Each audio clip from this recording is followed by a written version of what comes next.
My name is Charles. The past 3 months, the Peace March in America has captured the imagination of the world. May I ask Long Paul, do you consider such movements as social activism that might distract from the practice, or do you consider such movements as still within the path of practice? To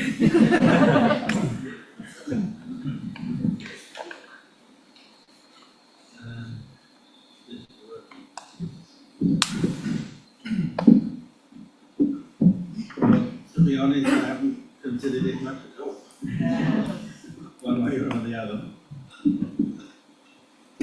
But I am aware of it, mainly from people like yourself. No direct information about the monks or their peace march.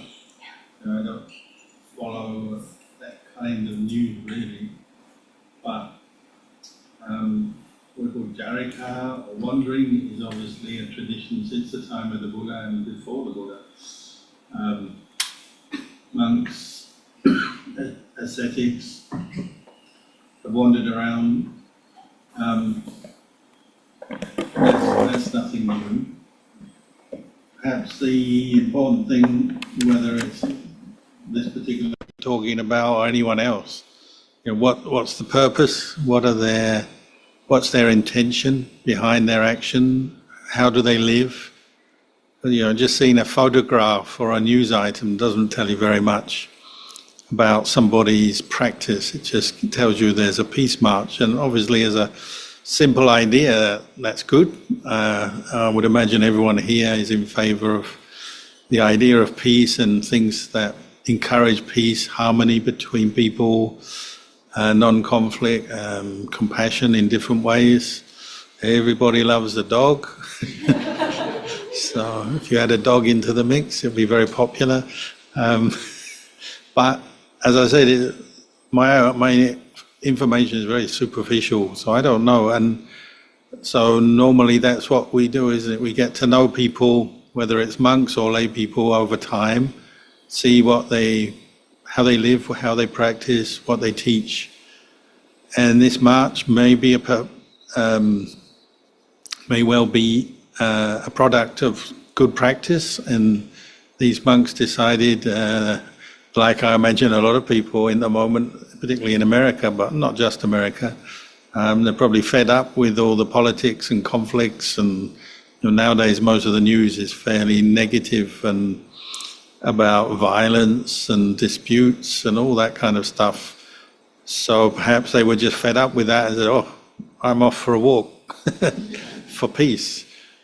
And obviously it's a very ordinary activity, simply walking, but as a monk, I don't know what their practice is, how they've organized it. Like the way the monks from our monastery walk around Australia, and some of them have walked quite considerable distances. Like we've had monks walk from Brisbane to Sydney to Melbourne to Sydney to Adelaide, and one monk even walked out into the desert until it was so hot and dusty that he had to walk back again. It was problem in Australia is villages and population centres are very far apart.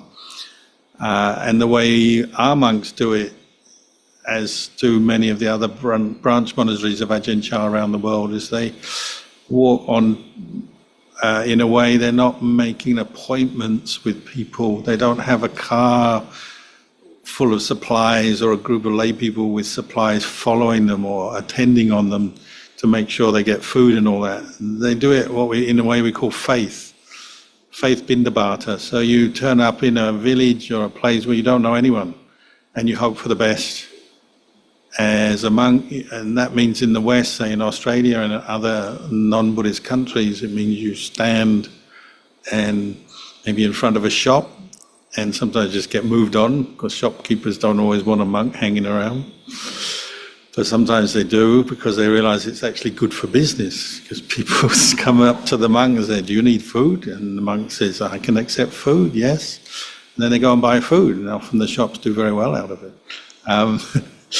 But that's how they do it. They don't know whether they'll get food or what food they'll get, how much, how little. It's done on faith, day after day. So sometimes for a few weeks, sometimes a few months. So that's what I'm more familiar with. That's how we do it in Thailand as well, traditionally. But in Thailand, it's a bit easier because being a largely Buddhist population, there are many more people around who are willing to feed you as a monk, and so there's less chance of starving. But it's still possible you can go without food, because if people don't know you're coming or they're not aware of what you're doing, often they're not ready. They don't have anything. So when you wander like this, it's a test of your patience, your endurance, your faith. There's that practical side of it. You've got to find somewhere to camp, to stay, whether it's in Australia, Thailand, or America. They've got to. I don't know how they were managing it, how they did it, but our monks have got to find a place to camp, which luckily in Australia is easy enough because there's a lot of bush, forests, land that you can camp on. But you've got to find a place to get water, which is not always so easy, a place to bathe. So there's lots of practical issues this kind of wandering brings up. But on the positive side, well, you get to meet people. People see monks, and I think in America, once people got interested in it, then you got the TV stations following. Then, of course, it's like a snowball. It's become very popular. Our monks also found people generally in favor of what they're doing once they understand what they're doing. Sometimes people at first are a bit suspicious or just don't know. But generally monks are a sign of peace.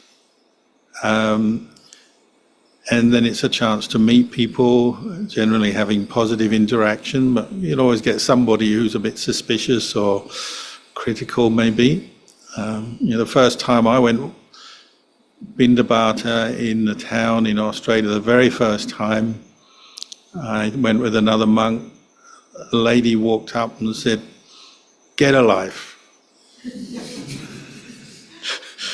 She knew that we were there probably collecting food and wasn't very impressed, so off she went, having said, "Get a life."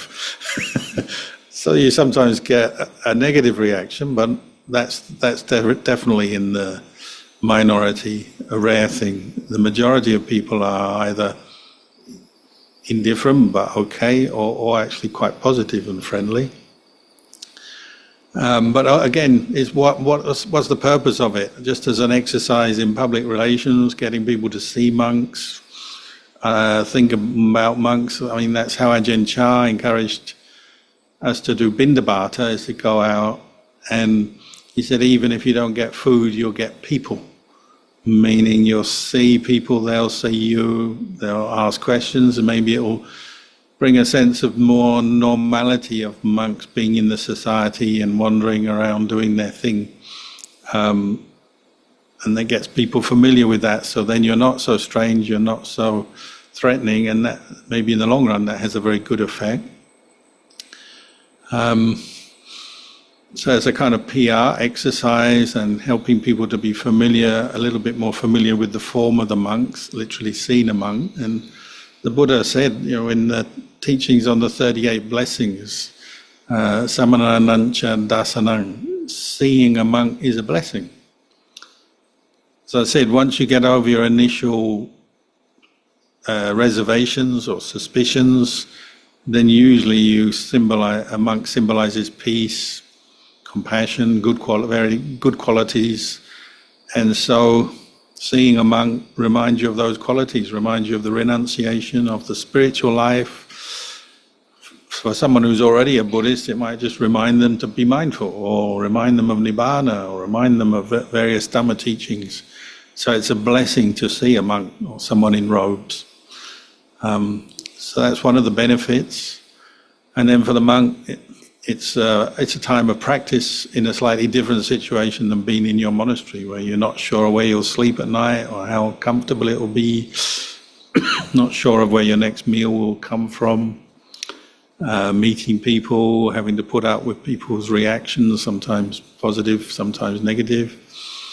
So you learn a lot doing that. The roots of our tradition, of Thai forest tradition, which is the Ajahn Chah tradition, is rooted in that.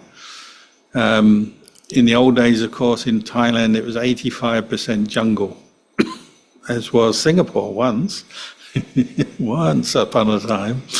Now it's a concrete jungle, but in the old days, it was jungle, and villages were very small, far between.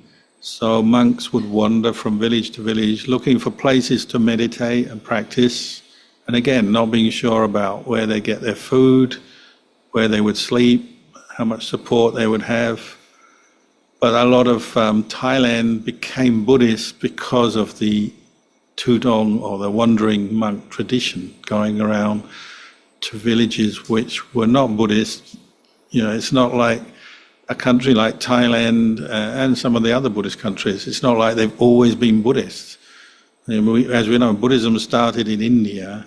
How did it get around the world? Well, in the early days, before internet, books, and all of those things, it was through wandering monks, wandering out of India to the south, to the east, the west, the north. That's how Buddhism was spread. And we believe probably already in the time of the Buddha and soon after, monks were coming across from India to what is now Myanmar, to Thailand, down to Malaysia.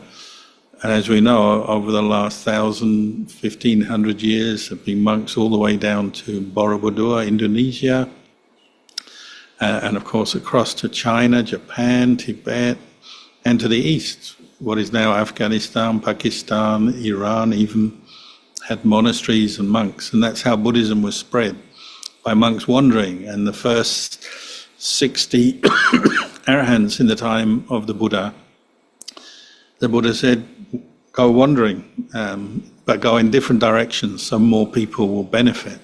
They'll hear the teachings, they'll meet you. So the forest tradition began out of that tradition of wandering. It's a bit harder now because, like Singapore, there's not much forest left. It's much more islands of forest surrounded by either agricultural area or urban areas. But many of the practices of the wandering forest monks, we keep up, except for we do them nowadays mostly in monasteries. Like my monastery is a forest, but we live in the monastery, we eat in our bowl, we receive food, we go bindabata, we sweep the leaves, we live simply, we aim to live fairly simply, quite close to nature, using nature and the peace of the forest to help provide a background for training the mind in meditation. So as I said, I don't know this particular group of monks, whether they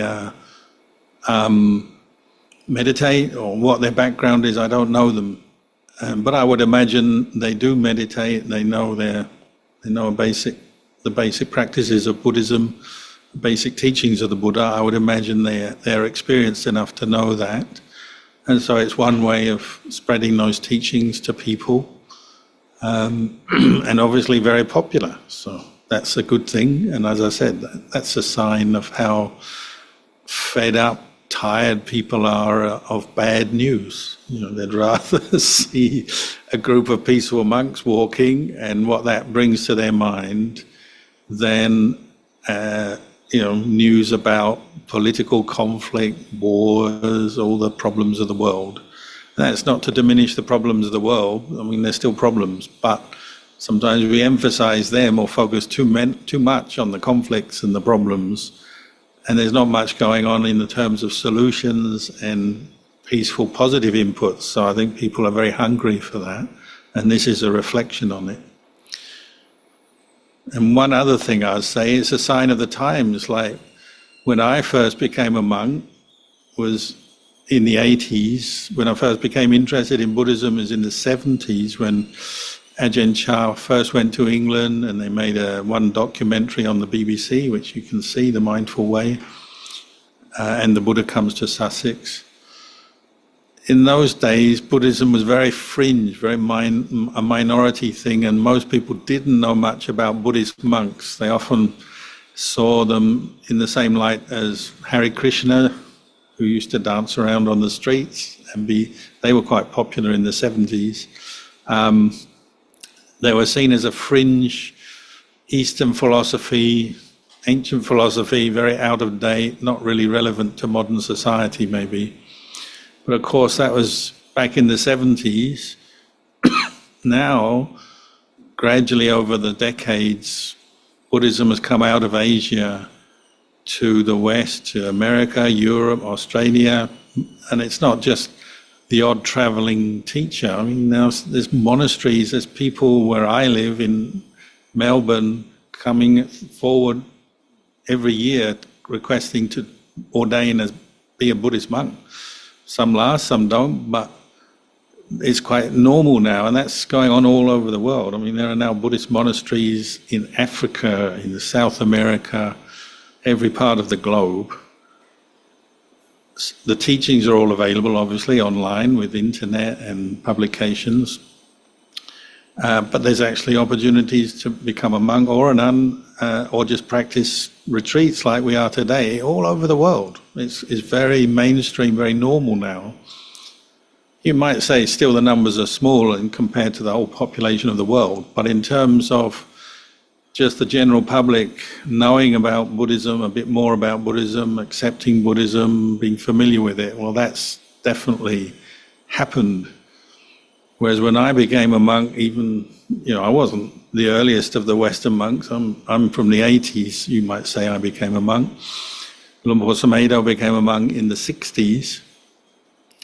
In those days, it was, people looked at you and sort of, literally their jaws dropped when you say you're going to become a Buddhist monk. When I said I was going to become a monk in Thailand, they go, They thought I was literally thought I was crazy or weird. Just couldn't fathom, couldn't understand what it would mean and why I would do that. Whereas now I think there's much less of that. It's you want to become a Buddhist monk? That's good. People have changed. The world has changed. And this Peace March is a reflection of that. When I first became a monk, my mum, who wasn't very keen on me being a monk, but was open-minded enough to sort of not prevent me or forbid me, she, because I became a monk, started to take notice of news articles or anything about Buddhism, because it was quite rare in those days in England, where I'm from. And she said one day she was listening to the BBC radio and there were people phoning in. There was a phone-in talk show about different things going on around the British Isles. And this person phoned in and said they reckon they've discovered a new kind of animal, or rediscovered maybe a prehistoric kind of animal that's been hiding in the forests of the UK and it's just been rediscovered. And then they were describing this animal that they'd seen. They actually saw two of them. It's like a pair and they're going to probably reproduce or something. And so the announcer sort of saying, well, what are these animals like? They said, well, they're brown colour. They've got a white round head. They walk kind of slow and determined through the forest, but not making any noise. And they don't look like anyone else, any human. They don't look like they're human. And then people were ringing in to try and help sort out what it is that this person's seen, because they said it's like nothing on earth. Is it alien? Is it a prehistoric, old kind of animal? Is it something that has been here all the time but we missed? Eventually someone rang in and said, I know what they are. They're Buddhist monks. So that's in the 80s. In the 80s, people were ringing in for half an hour trying to work out what a Buddhist monk was, thinking maybe it was an alien invasion or something. So that's how it's changed. This Peace March, they're not ringing out saying, are these aliens, are they? They're saying, oh, where are they? I want to go. People are enjoying it, which is good. But at the same time, it's very temporary, isn't it? A march is a march, it's a walk, and it's probably done a lot of good for many people. We hope it has. But it's just one thing that monks can do. We can walk, and we're quite obvious when we walk the way we look. It's a bit like retreat, isn't it? You come on retreat, and that's a good thing to do, but then tomorrow or the next day you'll go back home. What next? You've got to sustain your practice. So just as these monks have their practice wherever they live, in Texas or wherever it is, we and anyone else interested in practicing what the Buddha taught, you have to integrate it into daily life. Meditation, precepts, dana, sharing. Every aspect of the practice is something to be developed in an ongoing way. It's not just a sort of a one-off event, finish, and then move on to something else, is it? So, but maybe this Peace March has introduced people to Buddhism that formerly didn't know much about it. So hopefully it's had a good effect. Are there any other questions here? Or maybe you want to open up to one more question from the floor, because we have a lot of written questions.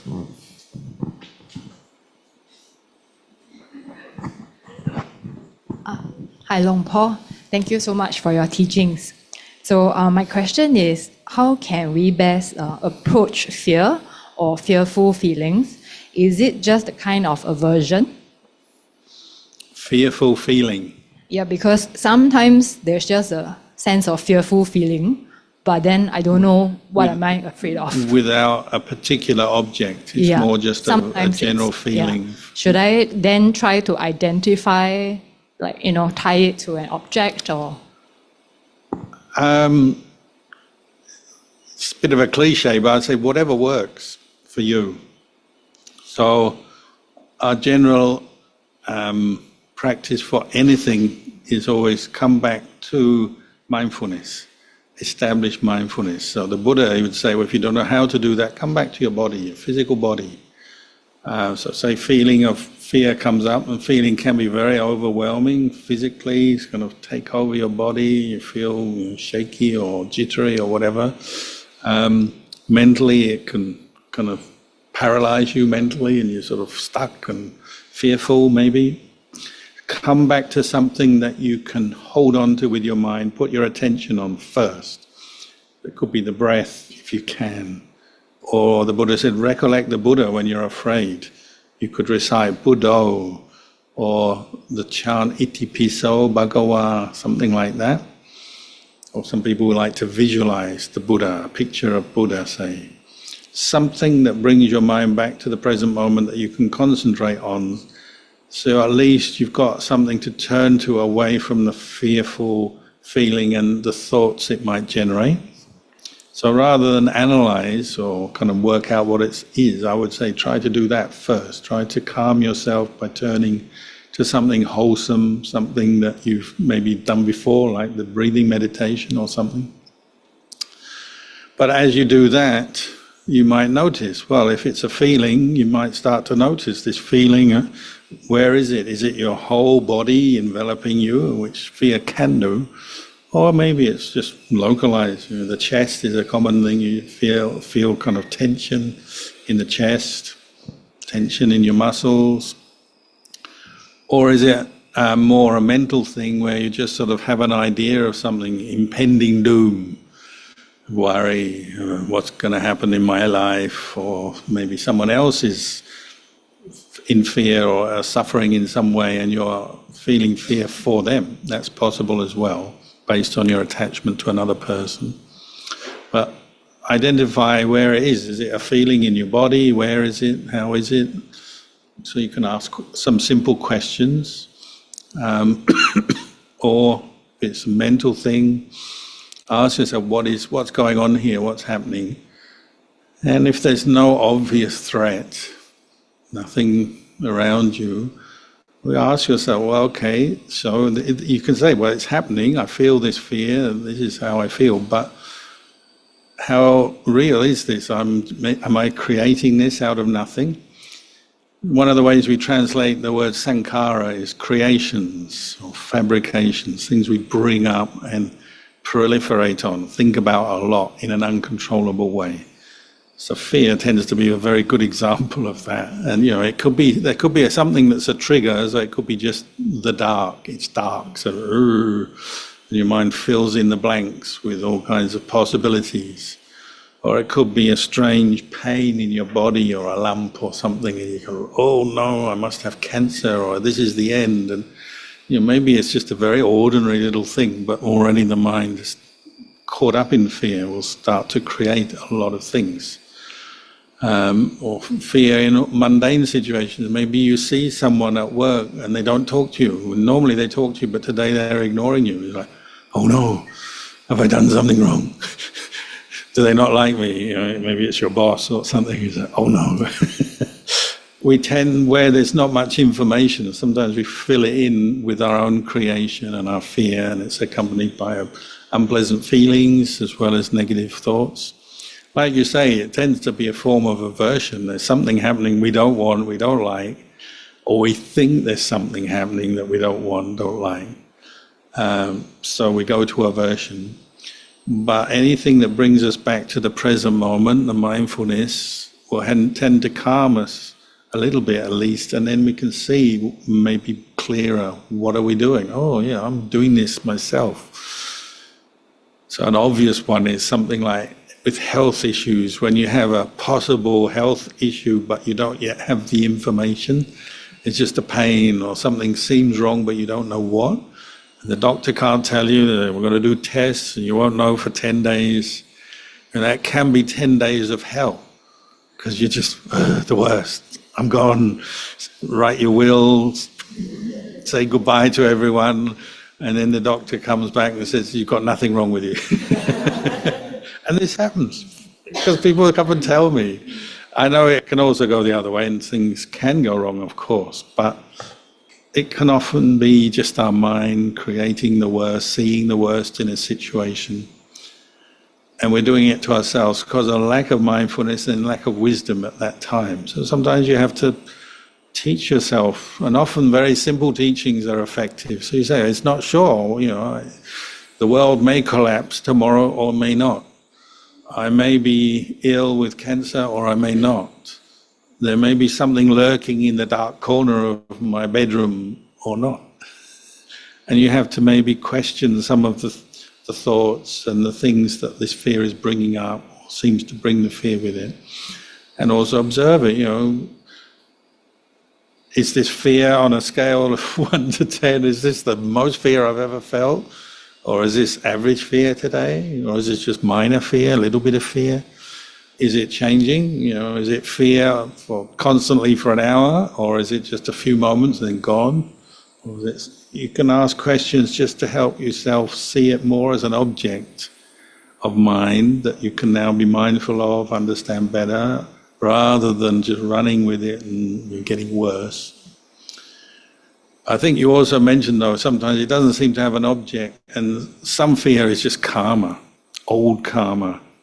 Maybe last life we were bullying cats or something, or chasing cockroaches or something, and this life the fear comes up because we've laid the ground, the seeds, past life, we don't know what it was, and we can't remember, so it's very kind of, where does this come from? And suddenly you're full of fear. And often when people meditate, they'll notice something like this, where normally they might not notice, they'll just distract themselves from it. And so sometimes they even say, oh, meditation makes me afraid. But it's not, generally speaking, it's not that. It's just meditation helps you see what's going on. And you might notice, you have a recurring fearful feeling in your chest, or some form of tension, some kind of habit of mind that's bringing you fear. And the best thing is to start investigating, becoming mindful of it, observing it. So you learn, and usually when you face it and you have some help, one, you have a teacher or friends. 2, you have a technique that helps, a meditation technique. And then 3, you're willing to face it, if only in small steps. you might start to change the way you look at this fearful feeling, and it may start to subside, and it may eventually disappear. And I've seen people deal with their fears using meditation and some wisdom and patience, and completely change the way they react to things and deal with things. Some fears will always be there, because we've always got, until you're an arahant, you've always got attachment to your body, and so that is always going to throw up a bit of fear, and sometimes out of the blue, and you're just not ready for it. But there's nothing much you can do other than practice with it. But other fears are very irrational, or just karma that you can gradually learn about and let go of. And you can do this. Many people do. Over the years, I've known people fear of flying, fear of mice, fear of the dark, fear of people, fear of various situations that they've got a kind of inbuilt, ingrained fear, and they just work with it, being more mindful. You need a lot of kindness for yourself, goodwill, metta for yourself, and that coming up helps to counter the tendency towards fear and aversion and all the pictures we can bring up in our mind. So we can deal with it. Thank you for the encouragement. Thank you. Okay.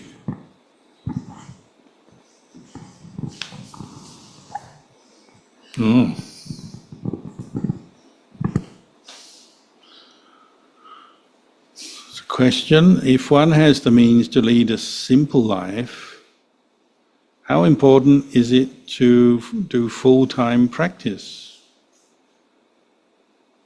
versus holding a job and producing whatever is possible, or practicing whenever it is possible?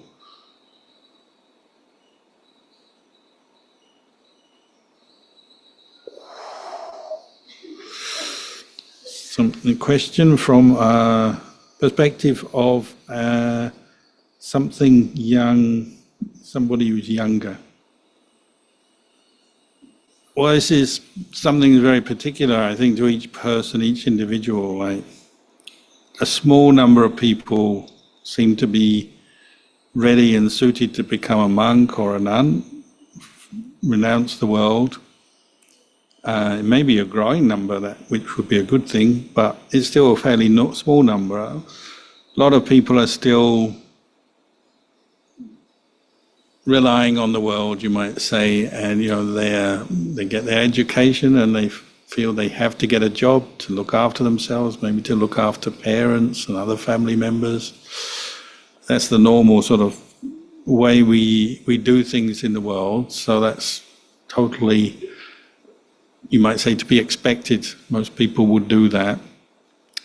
But then if you have faith in Buddhism, you realize just getting a job, earning money, enjoying the fruits of your labors, the money you earn, it's not enough, is it, to be satisfied, peaceful as a human being, to improve as a human being. You need something else, and that's what Buddhism provides us. And the wisdom of the Buddha is there. We might as well use it, even if we're still in the lay life. So, you look at the Noble Eightfold Path, you try to establish yourself as much as you can in right view, right understanding. So listening to the Dhamma, respecting the Dhamma, contemplating the Dhamma, whether you're a monastic or a layperson, is vital, central to your life, and not just to your occasional retreats or something, but I would encourage you to develop right view as an ongoing thing. You understand the difference between wholesome karma and unwholesome karma. What are the roots? What are the ways wholesome karma is developed and comes up? What is the way unwholesome karma comes up, and how much it causes you suffering when you follow greed, anger, delusion. But when you work to let go of your greed, anger, and delusion, you gain a lot of happiness. Studying around this, even as a layperson, there's plenty to learn and practice here. Precepts, right speech, right action, right livelihood. So even as a lay practitioner, there's plenty to learn and practice and incorporate the Dhamma into your daily life and the way you interact with the world. And then for some people, maybe over time they're more ready to get into meditation, maybe keeping up a regular meditation practice. And occasionally people are ready to go forth, live in the monastery, sometimes temporarily, sometimes they end up doing it for the whole of their life. But whether you're a layperson or a monastic, trying to make right view and develop right view, and then let that guide you and lead you in your decision making, even around things like family, job, I would suggest is the safest and the wisest way to develop your practice. Because sometimes you're in situations where you have to make choices. Somebody or some situation encourages you to go in a way where you're going to hurt someone, hurt them through your speech or some action, or act in a very selfish, self-centered way that you'll regret later or will have consequences, or act out of anger. But if you have right view or you're developing right view, you'll think, oh, this is not what the Buddha taught, or some teacher you have, maybe you talk to your teacher or you at least think of them and you say, no, I can't do that. This is what I mean by having right view and developing it in daily life. It helps guide you in your decision making, your choices, just those ordinary little things. The ants have come into the kitchen. One part of your mind is saying, destroy them. Another part said, I can't do that. Let's find a way to deal with them without killing them. Something like that. Your sibling is lying to you. I hope it never happens, but say it's happening. Somebody close to you is lying to you. What do? Have a rage in a fight? No, maybe not. Maybe try to see what you can do in a peaceful way to understand them, talk to them, improve the situation, but without causing conflict and hurting them. Maybe someone's bullying you, how to deal with that, in a Buddhist way. Sometimes we have to just be very patient, sometimes we seek help, but rather than resorting to anger, which will probably inflame the situation, make it worse, you find a way to deal with it skillfully. I'm just talking generally here, but learning to incorporate the Buddhist teachings into your life, and like you say, living simply helps, because nowadays people love to make things too complicated. We don't need massive amounts of wealth. If you have a skill in work and amassing wealth, good, but try and use that to do some good as well for the other people in society, other people around you. So that's why we practice dana, not just endlessly, blindly seeking wealth for the sake of wealth, but using your wealth that you can find, first of all for yourself, your family, but then for helping society, supporting the religion. Well, living simply, try not to take on too much and burn yourself out. Try to do things that are conducive to your happiness and not just stretching you or making you more confused, more unhappy in one way or another. There's plenty to learn about living in the world skillfully, and the Buddhist teachings can give us many guidelines here. The simple ones are the precepts, but there's other aspects of the teachings to reflect on and try and develop in daily life.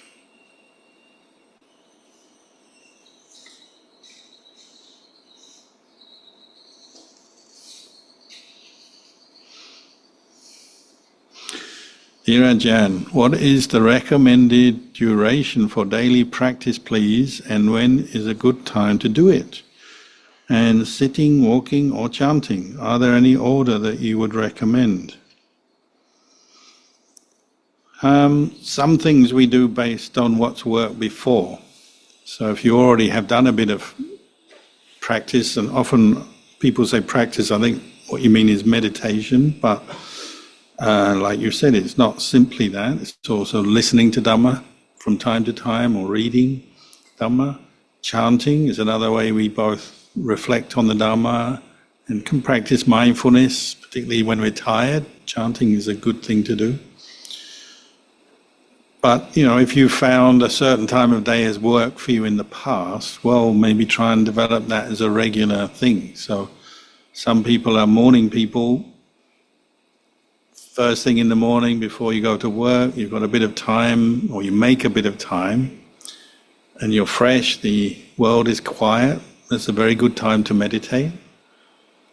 Many people complain in the evening they're tired. The mind has been working all day, they're full of thoughts, they're physically tired. They find meditation very difficult because they fall asleep. So that's often a good time to listen to Dhamma, do chanting. But even just try and extend your perception of what practice is. So in meditation, what are we doing? In simple terms, we're cultivating wholesome qualities and abandoning unskillful, unwholesome qualities that make us suffer. In the simplest description, you might say that. So cultivating the wholesome, abandoning the unwholesome. But you can do that at any time of the day, can't you? You go to work, there'll be moments when you're irritated and anger is flooding your mind. Be aware of that. Become more and more aware of your emotions, your thoughts, and you can, you may not be able to go off and sit meditation at work, but you may be able to just be mindful enough to be careful when you're getting angry, not to speak when you're angry maybe, to wait until you've calmed down, to be aware of the destructive power of anger, irritation, so you have to be on your best behavior and be very careful when you're getting angry. Sometimes, there's things we need to do when we're angry. We need to calm down. Maybe we need to improve our relations with others, practice metta, develop understanding. Or sometimes there's not much you can do. You just have to practice a lot of patience. Sometimes we need to have metta for ourselves, sometimes metta for others. Depends on the situation. But trying to introduce the Dhamma into helping you cope with the normal issues of daily life. People who are not kind to us, people who don't understand us, people we live with or work with have different views on things, how to skillfully deal with that, to communicate, listen to them, find compromise, try and work out ways to live in a peaceful way with the people around us. All of that takes effort, and you can use the guidelines of Dhamma to help you. Just be mindful, more mindful. Like if you do some retreats like this and you practice mindful walking, mindful sitting, when you're at work, you can do mindful sitting, following your breath for 1 minute in the middle of the morning or in the middle of the afternoon. You don't have time to do a lot of meditation, but you can just use mindfulness with the breath occasionally to bring you back to the present moment, just to re-establish, recenter yourself. You can sit at a desk, sitting in your car, whatever, and you just come back to the present moment from time to time. Or when you're walking, instead of trying to walk and look at your phone and tripping over or whatever people do. You walk and you practice walking meditation in your office, on the street, in the car park. You're walking short distances, but you bring up the mindfulness that you've learned on meditation retreats, just for a short period, just to center your mind, come back. And another thing, an obvious thing, but people always forget, is you can use your job, the tasks that you have to do, as the focus of your mindfulness practice. So your job requires you to write a report or to talk to someone or do this or do that. That becomes the focus of your mindfulness. So you're trying to do your job and focus your mind and stay focused on the job that you're doing. You're teaching kids, or you're selling something, or you're building something, or drawing a plan or something. That's where your mindfulness is focused while you're at work. Then when you're at home, maybe because you've done a good day's work, you say, I don't need to think about this now. So your practice changes when you go home. You say, now I don't need to think about this, I can let it go. I'll pick it up tomorrow. So part of your practice is not carrying your work around with you 24 hours a day and getting very stressed so that you can't sleep at night. Learning how to let go, put things down sometimes. So trying to see that even though you might have work, life has its responsibilities, its pressures, all of this can be part of Buddhist practice as well. It's challenging, I know, but you can do this. You look at the Buddha, and he was teaching people. I just went on pilgrimage to India, and it's always nice to go to Savatthi, where the Jetavana monastery is, where the Buddha spent 19 years of his life. So it's obviously a very important place in Buddhism, and the Buddha stayed in this monastery. Lots of monks, lots of events, lots of teachings given that we still have records of, different suttas given. And then they say Savatthi, the town then, about half of the town, the people were Arya Pugalas, Sotapannas and Sakadagamis and Anagamis. Half of them. Imagine if Singapore, half of Singapore, Sotapannas. You'd be walking around, it'd be like heaven here. Everyone would be so kind and so mindful, so few problems. They still have a few problems, but they'd all be solved with right view and in the right way. But the Buddha was obviously teaching lay people, and lay people are obviously practicing what the Buddha taught. Perhaps having the Buddha there helps a bit, doesn't it? You try harder. But they were keeping the precepts, they were doing their meditation, he said, when people meet, they would talk Dhamma. They would go to the monastery to make offerings, hear the Dhamma, and then go to work. And they incorporated the Dhamma into their life, rather than it being an occasional thing or a sort of a hobby, I'll do it when I feel like it, when I don't feel like it, I stop. Because, something like precepts, you really want to try and get to the point where you just keep them normally. Even when you don't want to, or you feel annoyed or fed up, you still keep them. Meditation, you do your meditation practice whether you want to or not, you do it. You respect the Dhamma, you listen to the Dhamma and give it importance, give it value. Whether you're enthusiastic or you're fed up with life, you still respect the Dhamma. There's certain things you want to try and develop as an ongoing practice. That's what they were doing in the time of the Buddha, and that's our model. You can say, Savatthi 2,500 years ago, it was easy then, and Singapore is difficult now. But that's not the voice of wisdom speaking. That's just excuses. Nothing's changed. Still have a human body, human mind. People still have to learn how to get on with each other. Still have to be mindful in daily life. Exactly the same challenges people face then as they do now. And who knows, maybe it was harder for them in those days. In those days, law and order was not there. Maybe, you just never know when some group of bandits would come through and take your children away or steal all your stuff or kill you, or, disease. There's no hospital, or very few hospitals, doctors, just a few herbal medicines maybe. Things were much harder in many directions in those days. They're probably sitting there saying, one day the world that's this sort of Shangri-La heaven city-state where everything is digital and everything is easy, and if you're ill you can go to the hospital, and everyone's got these vehicles, can just drive around, and everything is so smooth and modern. One day it'll be like that. I hope that when it's like that, then I'll practice the Dhamma. But at the moment it's just too difficult in India 2,500 years ago. It's too difficult, I can't practice. What little did they know that leap forward 2,500 years, everyone was going, I wish I was in the time of the Buddha practicing. I can't do it now. Singapore, too difficult. Just shows you it's not the time and the place, it's the mind, isn't it? That's the problem.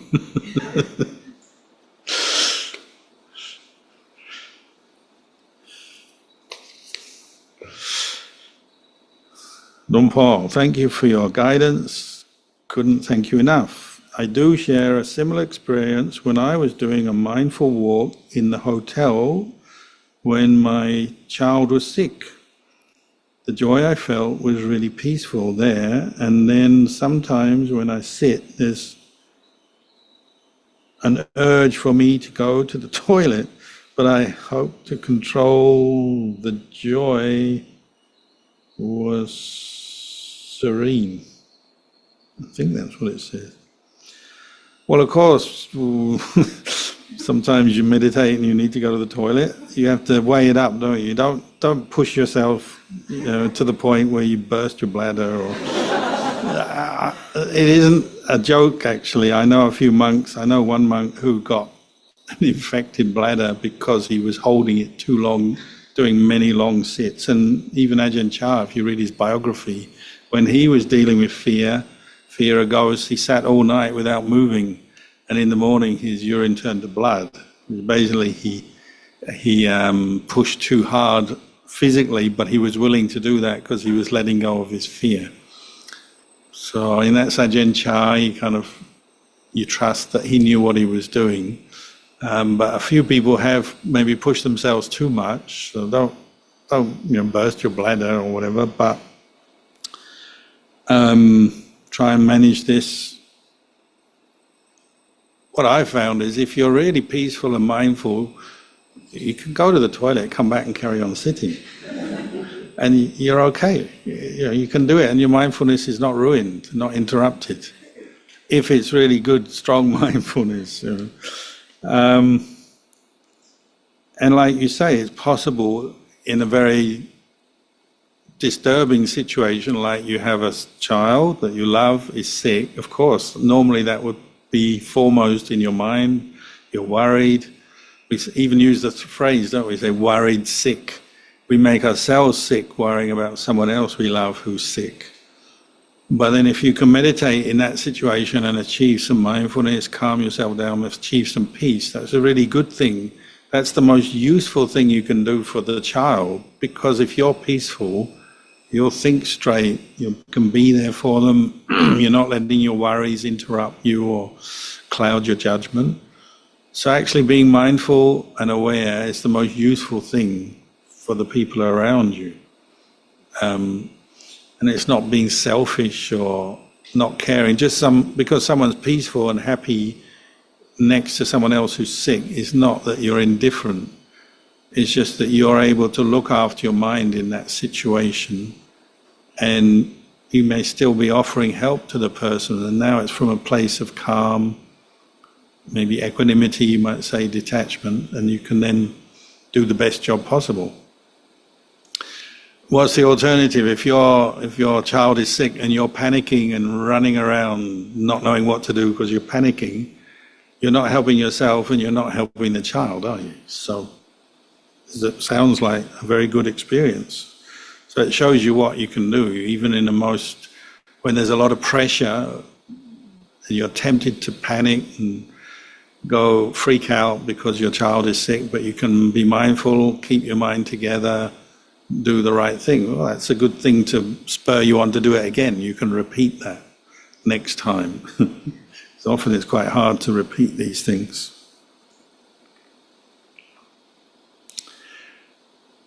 Dear Ajahn, how do we train to see emptiness of self in all daily interactions, maintain the happiness of the mind, not getting angry, upset, and needing to explain oneself? Is this the path to stream enterer?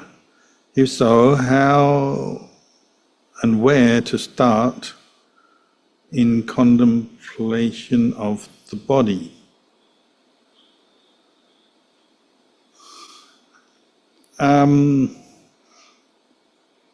Yeah, in a way you could say our first aim is just to try and keep this wholesome clarity of mind in all situations at all times. To be mindful, but also cultivating wholesome dhammas is a very good description of the practice, isn't it? So even though we meet challenges in daily life, physically we can be ill or tired, interacting with other people can be very tiring, frustrating, can't control other people, not sure what they'll do, whether they'll be helpful or not. The pressures of life, paying the bills, doing jobs, running a household, all the things we do. Just keeping a sense of wholesome sense of awareness, a wholesome awareness as you do that.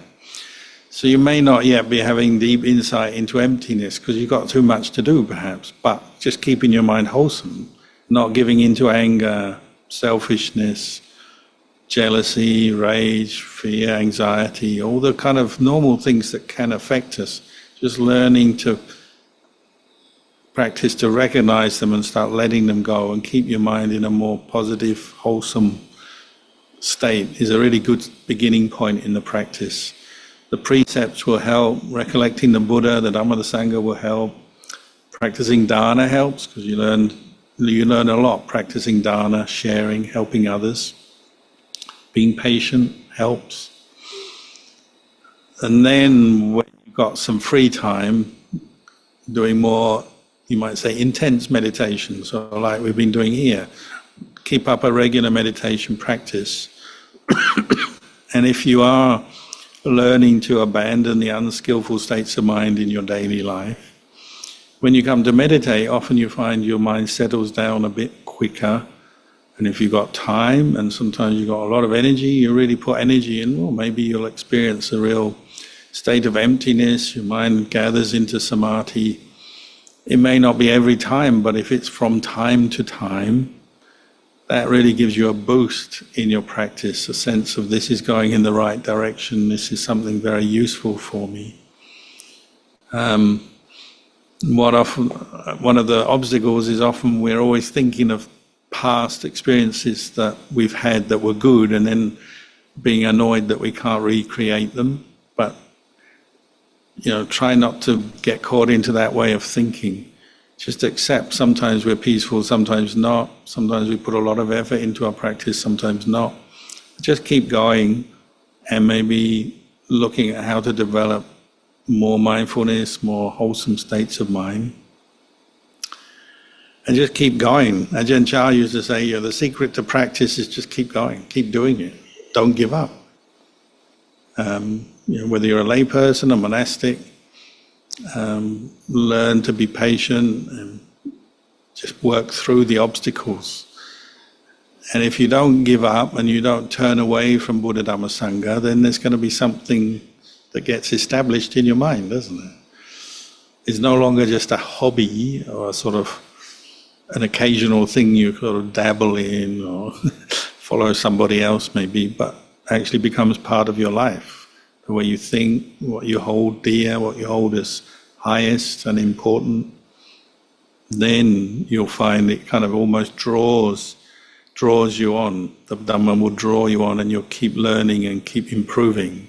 How fast, how slow, how fast, that depends on the person, but that's your aim, is to make Buddha, Dhamma, Sangha part of your life and keep practicing.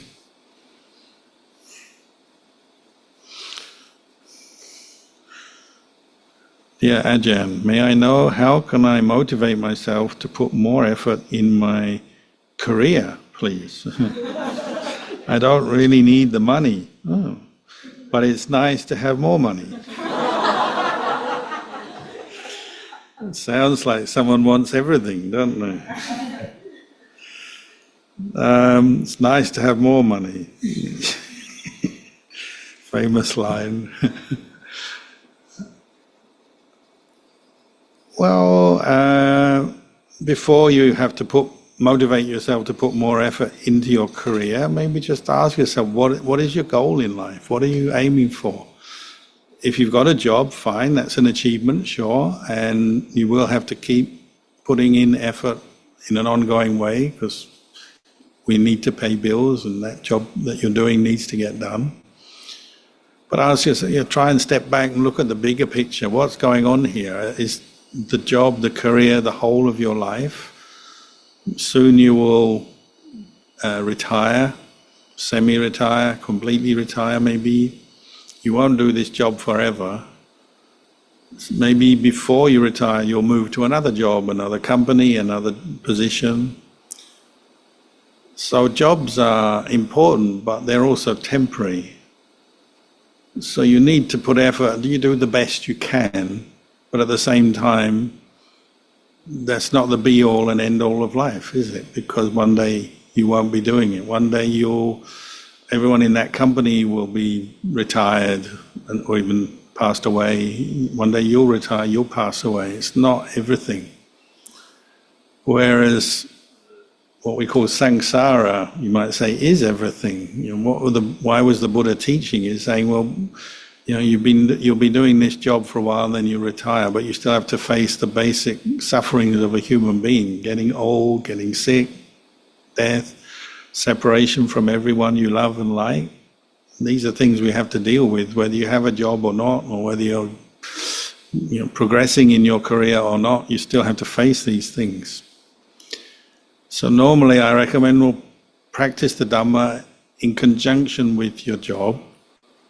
And if it's a career, that shouldn't be an obstacle or a problem, because the Dhamma only encourages us to be honest, sincere, work hard, try and do the best job you can, use your intelligence, your mindfulness, your skills to do the best job you can.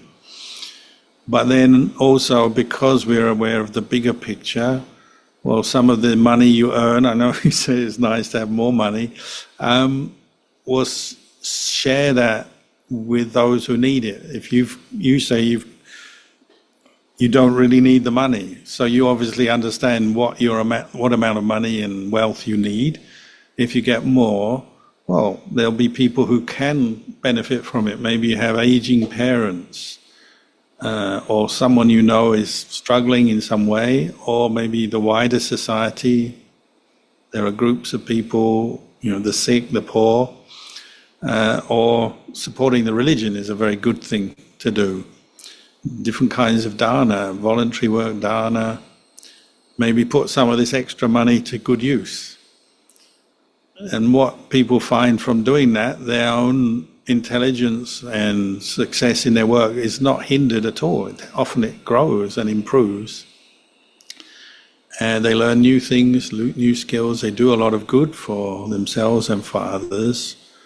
And maybe one day you'll feel, enough. I've been earning enough money, helping enough people.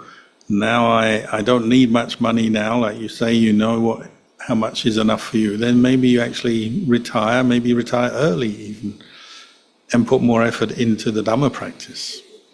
And that's quite common. And some monks I know of, or know, have even done that themselves. They've been quite successful in their career, but then they left it, at the age of 40 or 50. So they did for a number of years, had a certain level of success, and they said, enough. Career in itself is not really going anywhere. I've helped people, I've earned money, I've done enough, I've helped my family maybe. If they've had kids, I've helped my kids. But then they say, now it's time to pursue the Dhamma on a more deeper level. And that's not unusual. Sometimes people need to do that, help the world, be out in the world helping first, and then get deeper into the Dhamma and become a monastic, and even become enlightened. It's not unusual. So it's one pathway, is to do it that way. Other people start young and they say, I don't need to go into a career, I'll just go straight into the monastic life and practice for Nibbana. Some people do that. So it just depends. But if you are pursuing a career and say you start a family, well, that will be another issue, won't it? Career and family will kind of pull on each other. So sooner or later you'll probably have to make choices. You've got maybe a partner, you've got kids. That's one choice. But things change. Your kids grow up, and then maybe they're less concerned about your kids, so you're free from that worry. Life changes. Things change, don't they, as we go through life. Situations change, ourselves we change. But I would recommend practicing the Dhamma even if you've got a busy career and you have to put a lot of time into your career. I would still recommend practicing the Dhamma. keeping precepts is essential if you want to progress in the Dhamma. Listening to the Dhamma, practicing dana, and meditating the best you can. Just keep doing that as well as your career, I would say, is the best way, so that when the career fades or ends, you've still got the Dhamma. 5:05. Do we have a time limit?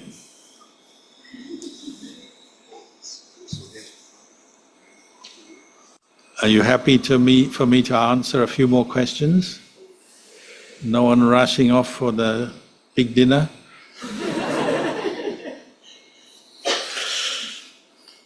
Ajahn, can lay women... hold on.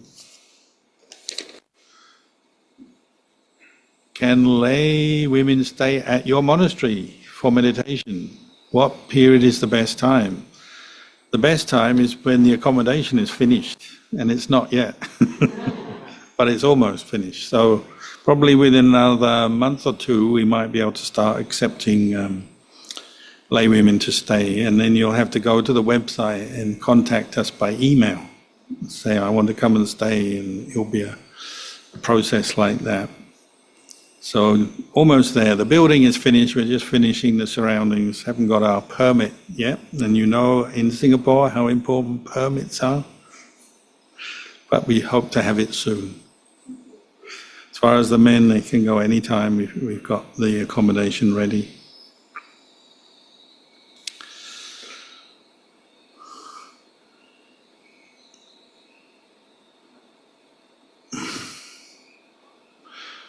Ajahn, I previously had a short ordination for 1 or 2 weeks for experience, and as I studied more into the Dhamma practice, I took the opportunity to learn from various teachers during my short ordination. Is there a regulation that one cannot have short-term ordination more than 3 times, or was the advice only to do it once, not in and out? Is there a limit to it? What is your view on this? As far as I know, the Buddha didn't put a limit on it. Sometimes the limit is a particular monastery or teacher may put a limit on it because of their knowledge of you personally. They may say, oh, you've tried enough now, maybe time to stop, or you're too old or too sick sometimes. In Thailand, that used to be something people would say, oh, 3 times is enough, don't do it more than 3 times, or there's no sort of, you're not supposed to do it more than 3 times. But it's not anything official according to the Vinaya or the Buddha's teaching, as far as I know. You're probably aware of the layman Citta, who ordained 7 times.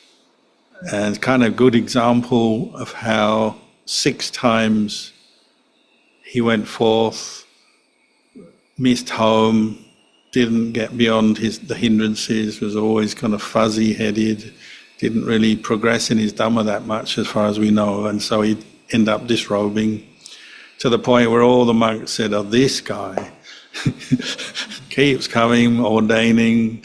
And it does take a little bit of effort for the Sangha to ordain someone. They have to train them, prepare the robes, and look after them. So sometimes the Sangha may say, oh, this guy, he's been doing it too much, enough. But then sometimes the Sangha get it wrong. Maybe they're a bit lax or something. And in this case, the Buddha, the Sangha said, no, we're not going to ordain you anymore. You've done it enough and you haven't become enlightened and you haven't really progressed in your Dhamma practice. What's the point? So we won't offer you ordination a 7th time. And then the Buddha said, you should. That's the Buddha, and you don't argue with the Buddha. So they had to ordain him a 7th time, and he became enlightened. So it's happy ending. And it just shows you some people keep trying, and that's what they do. But practically speaking, generally speaking, people don't ordain 7 times, generally. Maybe the odd individual, but...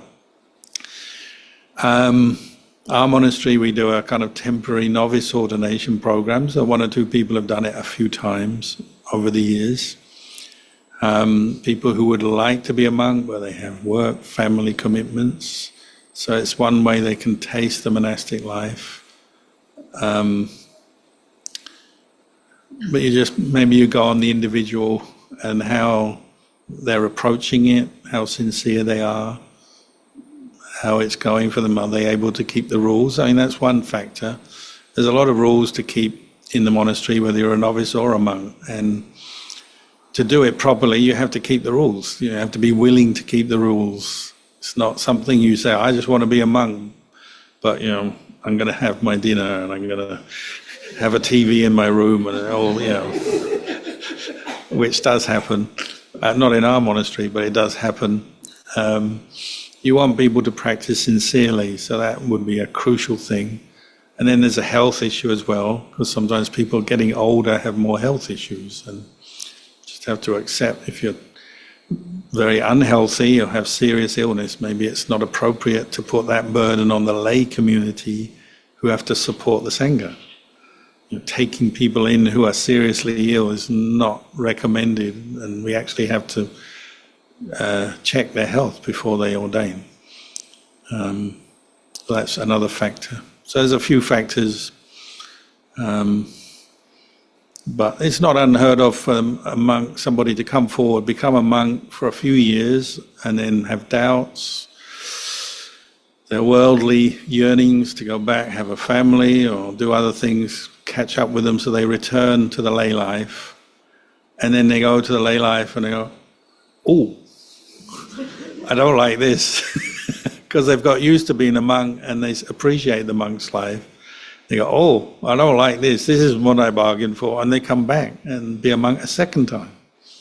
And sometimes they do very well because they've had their little taste of the world again and they realize that was a mistake. And so they come back ordained, and this time they really understand things in themselves better and they stay a monk.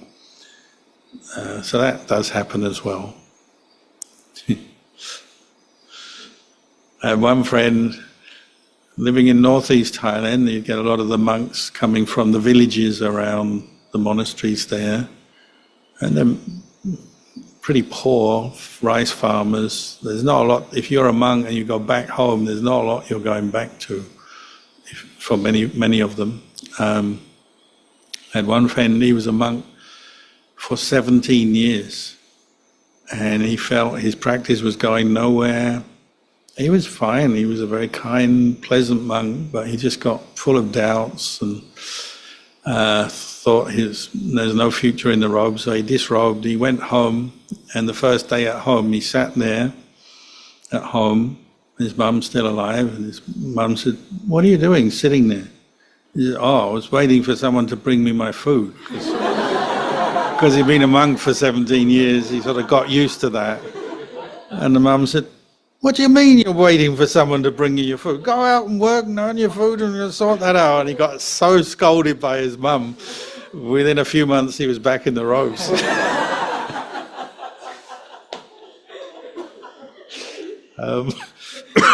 This is true.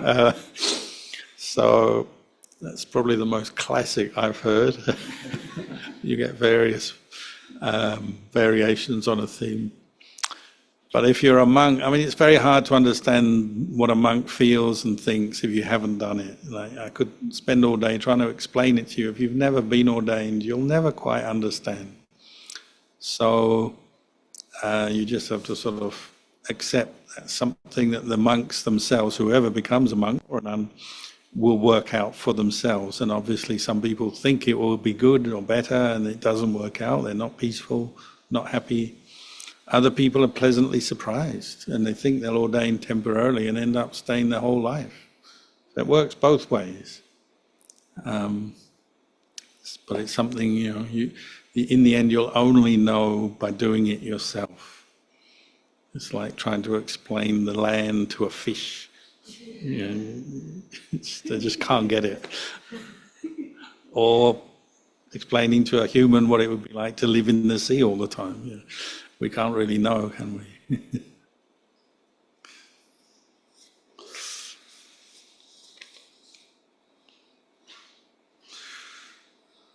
I realize I felt people with authority. I fear, is it fear people with authority and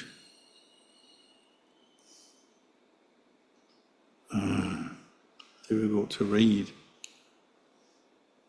Dealing with people with authority, I tried to be more skillful so as not to get into trouble. However, I'm rather reckless towards authoritative people. How should I train myself? Well, I think most people have a little bit of that in them. Perhaps you have more than the average person, I don't know. You know, we have a rebellious streak, reckless streak. If it is someone in authority, there's always a chance they get it wrong, but because they're in authority, often they don't admit their mistake or don't own up, don't take responsibility. That happens a lot in the world, doesn't it? And it can be quite annoying or frustrating if you're working with them or under them and then they do something wrong, but they use their position to protect themselves and everyone else has to suffer for their mistakes. So people often get very upset and outspoken and end up maybe losing their job for someone else's mistake. It happens. So you have to know your character and maybe channel that energy and that way of thinking into something more fruitful, more constructive. So in Buddhism we practice restraint as a basic practice, sila, moderation of speech and action. So sometimes even though you see something that's wrong, you feel someone is using their position wrongly, to bully others, take advantage of others. Doesn't necessarily mean the right thing to do is just speak out, blurt it out. I hate you. You're wrong. You know, because they're in authority, then they can cause you all kinds of trouble. That's the way the world works. So I would say the Buddha would encourage us to be skillful in the way we deal with these problems. It's not to say anyone is correct if they're abusing their position and they're taking advantage of others, but how you deal with that, you have to be skillful, you have to be mindful, restrained, see what will work. And the more restrained you are, generally that frees up your wisdom and intelligence to look at the problem and see from many different angles what might work. If you're impulsive, like it sounds like you are, if you're reckless, you know, you feel upset with someone who's given you an instruction and you just blurt something out, you're not going to get a promotion, you're not going to get on very well. If they have to downsize their company, you're the first one who'll get the kick. Because you're the one who keeps speaking out and the one in authority maybe say, oh, this guy again. You have to remember those in authority are not always wrong. Sometimes they're right. I'm not saying always right or every person, but sometimes they're right. Maybe us in our reckless kind of not accepting authority and speaking out or thinking we know best, you know, we can be the troublemaker as much as they can be the troublemaker. So get to know yourself so that you have enough mindfulness and restraint on your speech, number one, and your actions. Then you can choose more when to speak up or when not to, how to speak up, what the right time and place, what the right words are, what's the right method.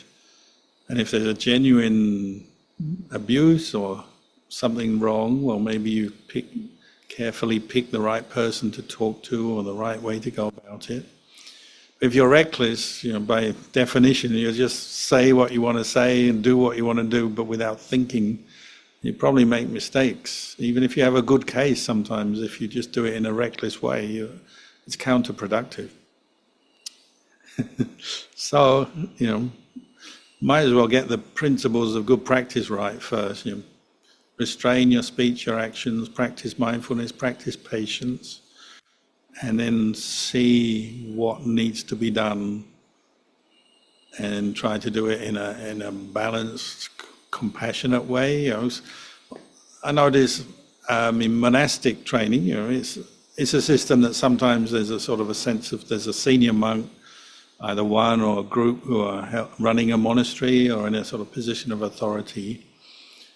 Obviously, as monks, you know, you're trying to be compassionate, sensitive, kind, helpful, But still, it can bring up a little, with new people, can sometimes feel, oh, there's too much authority, I don't like this. But then what I've seen in the worst situation is when you get a group of new people in the monastic training who don't yet understand it very well, ganging together against one who's considered the authority figure, who maybe knows a lot more than them, more experienced, more established in their practice. And they can really hurt everyone in that place. It hasn't really happened in my monastery, but in other monasteries it has, from what I can see. You might say it's human behavior, but if you've got a lot of less experienced people ganging up against someone who's experienced but maybe not perfect, in the end you lose, because you're turning against people who have something to offer, something to give.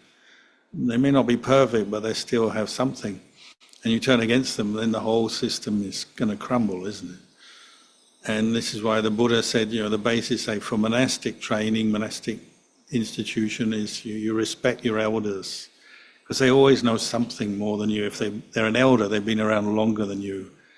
You may not particularly like the character, the personality, but they'll have something that you don't have, if only the knowledge of their years. And the system will actually, in the long run, tend to work better when we respect our elders.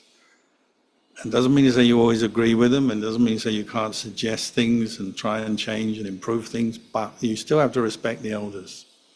And this is what Ajahn Chah encouraged, and it seems to have worked quite well. Everyone notices that Ajahn Chah's Sangha has actually grown since he died. It's very rare. A teacher dies, often the group of monks and nuns around them disappear or crumble or fade away or just stay very small. Ajahn Chah's continues to grow around the world, and because there's a few basic principles Ajahn Chah encouraged. The respect of the Sangha, but the respect of elders, sharing.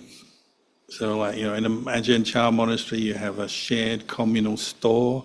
So it's not like everyone competing to see who can get the most requisites or the most food. You share, and you have a central store, central committee who organize the funding and the spending of the funds, but it's shared responsibility. There's a few things that Ajahn Chah instilled in the Sangha which are still there today, and you can see it really works. As far it works quite well, if not perfect. And respect of the elders is one of those principles. So that's something I've learned. I can see if someone above me in the line or more senior is getting it wrong, but I try not to just blurt out and say, you got it wrong, because that doesn't help. Better to maybe stay quiet, talk about it, think about it, and then when the time is right, maybe have a discussion perhaps. But learn how to do this well, and then you have everyone benefits in that organization, India or anywhere else. We have to learn how to listen, to talk, respect each other. And it's not something you can do just like that. You have to learn it.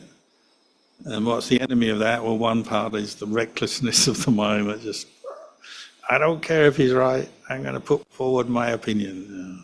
Then you get trouble. So time is getting on. There's a few questions left. We might be able to answer them tomorrow. So I'll leave them here. But maybe I'll end on this note, that the harmony of the community, the respect for the elders, respect for the ways of practice that you've inherited, these kind of things are very much in line with the Dhamma Vinaya of the Buddha and our teacher Ajahn Chah. And it's something for you to think about. It's not just monks' business. You also have elders in your communities, in your family. Chinese New Year, you come to see your parents, grandparents maybe. And maybe even in your workplace, you have someone in authority, you don't particularly like them maybe, but you still have to respect them, the position they have, who they are. So you learn, these are the sort of things you learn from the Dhamma, how to live together and work together as a community. And you can apply some of what you learn here maybe in your workplace, in your family as well. Anyway, enough from me today, and tomorrow we'll have another day of practice. Sadhu, sadhu, sadhu.